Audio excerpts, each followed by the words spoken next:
राधे राधे आप सभी को जय श्री कृष्ण। स्वागत है आपका मेरी आज की प्यारी सी छोटी सी वीडियो में, जिसमें हम जानेंगे स्पीसीज के बारे में, जाति के बारे में। क्योंकि कल हम देख चुके थे कि जो बॉटनिकल नेम होते हैं वो बाइनोमियल होते हैं। First is generic name, second is species epithet. मतलब पहला नाम क्या होगा? वंश। वंश उसको एक नाम देगा। जैसे नॉर्मल हम इंडियन कम्युनिटी में भी देखते हैं या ह्यूमन कम्युनिटी में भी देखते हैं, अगर हम किसी बच्चे को नाम देते हैं तो उसको वंशज रखते हैं, है ना, कि हाँ हमारे मम्मी पापा ने हमारा नाम रखा है और उसके पीछे ही हमारी जाति होती है। ठीक है, शर्मा, जैनी, जो भी है, जिस भी कास्ट से है तो वो जाति होती है। तो पहले तो क्या होता है? वंश नेम, और दूसरा क्या होता है? Species epithet. सेम यही प्लांट फॉलो करते हैं। प्लांट में अलग क्राइटेरिया होता है किसी भी चीज़ को समझने का, हम भी ऐसे ही समझेंगे। प्लांट्स में क्या रूल है, क्या रेगुलेशन है, वो पढ़ेंगे।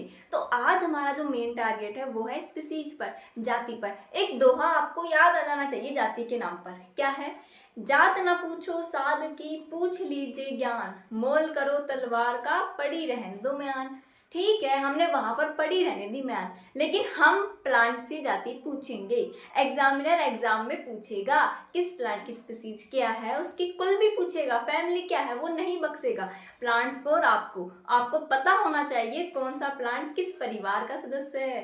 ठीक है, ये याद हो जाना चाहिए किस वंशज का है, किस स्पीसीज का है, तभी हम सक्सेसफुल होंगे, एग्जाम में अच्छे मार्क्स आएंगे। तो जाति के बारे में क्या है, देखिए ये दूसरे स्थान पर है, इसको आगे जगह नहीं दी। आगे जगह किसने रोक रखी है? जीनस ने रोक रखी है, वंश ने। उसके पीछे ये आई है, ठीक है, छुक छुक छुक वाली चैन बंदी हुई है, ये जीनस है, ये स्पीसीज है। ठीक है, तो स्पीसीज जीनस के बाद आएगा, तो सेकंड एपिटेट क्या है? स्पीसीज है। ये तो समझ में आ गया। अब इसके सारे लेटर्स जो होते हैं वो कैसे लिखे जाते हैं? स्मॉल लिखे जाएंगे। लैटिन लैंग्वेज में होंगे और तिरछे लिखे जाएंगे। अगर हम हाथ से लिख रहे हैं, ठीक है, अगर हम हाथ से लिखेंगे, यानी एग्जाम में तो हाथ से लिखेंगे, प्रिंट तो करेंगे नहीं, तो उसके नीचे अंडरलाइन होना जरूरी है, सिंगल अंडरलाइन होना जरूरी है। इतना समझ में आ गया स्पीसीज के बारे में। अब एक दो एग्जाम्पल याद करते हैं। ठीक है, देखिए अब कोशिश कीजिए कि बॉटनिकल नेम याद करें। ठीक है, जो हम घर में इस्तेमाल करते हैं, आप तो आम आ रहे हैं, आम भी खाते हैं, केला, उनका बॉटनिकल नेम आप याद करिए। ठीक है, बनाना, मैंगो। मैंगो को क्या होता है?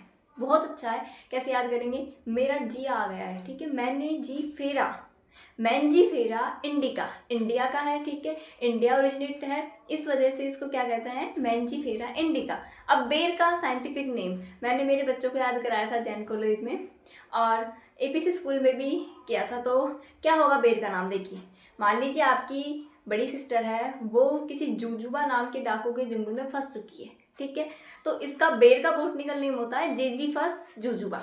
ठीक है, जीजीफस जुजुबा, आपको याद हो गया होगा। अब जीजीफस तो क्या है? इसमें जीनस है, और जुजुबा क्या है? स्पीसीज है। इतना ही आपको याद करना है आज की क्लास में। अब जैसे वंश था, जीनस था, उसमें प्लेस के आधार पर, पर्सन के आधार पर, इंपॉर्टेंट फीचर्स के आधार पर हमने नाम दिए थे ना, ऐसे ही स्पीसीज होगा। ठीक है, साइंटिस्ट के नाम पर हम स्पीसीज रख सकते हैं, प्लेस के अकॉर्डिंग रख सकते हैं। ठीक है, इंडिका, देखिए मैंजीफेरा इंडिका, इंडिका आ रहा है मतलब इंडिया से लिया गया है। उसके फीचर्स के अकॉर्डिंग अगर वाइट है तो एल्बुगो, एल्बुगो आएगा। ठीक है, और इंपॉर्टेंट फीचर्स के बेस पे भी रख सकते हैं। तो ये सब चीज़ें आज हम पढ़ेंगे।